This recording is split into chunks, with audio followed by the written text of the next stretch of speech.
السلام عليكم ورحمة الله وبركاته. الفجر الاستثمار الداجني. الفيديو ده فريد من نوعه. يعني فيديو مختلف شوية. بصراحة فكرته عجبتني. أنا جيت لقيت حد في الورشة هنا من الناس الموجودة يعني. آه عمل زي نظام بوتاجاز من السخان اللي احنا بنستخدمه في هياتر الكهرباء. ده سخان تركي احنا بنركبه في الهيتر بتاعنا.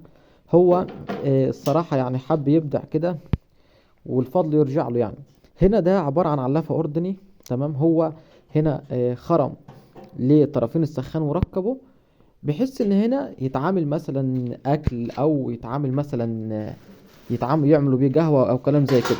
طبعا وده حامل او مصد لتر احنا بنركبه، هيبقى بنفس الوضع. هو بقى هيحط هنا بقى اي حاجة هو حابب يعملها. طبعا الفكرة بصراحة عجبتني، بغض النظر عن ان العلافة يعني شبه باظت، بس الفكرة حلوة يعني. آه، طبعا هنا برضو احنا هو خرم هنا للاكور ده، وهي وركب اللاكور او اللاكور بتاع بتاع السخان نفسه. طبعا هي الفكرة بصراحة حلوة، وهي مجدة يعني مفيدة ان شاء الله، وهتنفع في حاجات كتير. برضو احنا نشغل ونشوف الدنيا ماشية ازاي. طبعا احنا هو ده سلك كده هو عمله مؤقتا يعني، وهنوصل السلك ونشوف ايه مدى احمرار السخان. بسم الله ما شاء الله اللهم بارك. طبعا هو هنا اشتغل. احنا طبعا ده مفك تيست هنختبر الكهرباء.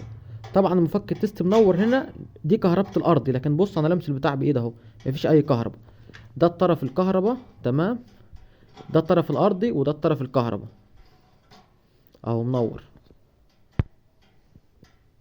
طبعا السخان اللي عمال يشد، لو ناخد بالنا هيبدأ يحمر اهو.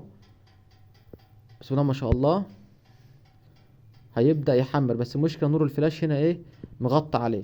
لكن لحظات اهو ناخد بالنا من الاحمرار. هو هيحطه، كان يحط الكوبايه كده مثلا، ويبدا ايه ويبدا يشتغل. طبعا اهو انتوا واخدين بالكم من الاحمرار بتاع شايفين الاحمرار اهو.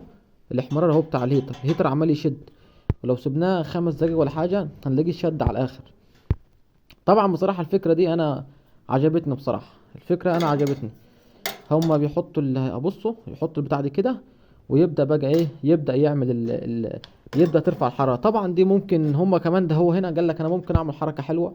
عاوز يجيب رمل ويعمل رماله اللي هي بتاعه القهوه، يحط الرمل. بس طبعا الفكره دي مبدئيه، هو هيطورها ويشتغل عليها. طبعا بسم الله ما شاء الله السخان عمال يشد اكتر واكتر.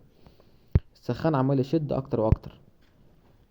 طبعا احنا بنأيد كل الافكار، او انا دايما بحفز اي فكرة بشوفها يعني نقلة فيه، او فكرة مبدئية لمشروع او لامر ما هيتطور ان شاء الله.